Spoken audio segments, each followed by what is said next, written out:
Ens trobem al número 92 del Camí Nou, davant de la fàbrica de licors Casa Pons, construïda a principis del segle XX.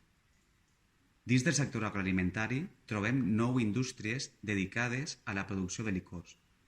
A més d'aquesta, trobem les fàbriques de Ramon Benedito, José Baisauli, Cristóbal Pons, Arturo Navarro, Genaro Jimeno, José Muñoz, Pedro Muñoz Esteban, la fàbrica de gasoses i cervesa de José Gómez i la destil·leria El Lorito, dels germans Carbonell abans Palucier. Ens trobem davant d'un edifici realitzat en estil modernista. Això ho apreciem tant en les moltures decoratives de la façana com en les seues reixes.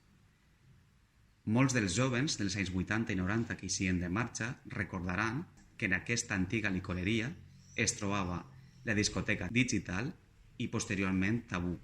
Començàvem així la festa per a després anar-se'n a unes altres com la de Amadeus en Alfafar.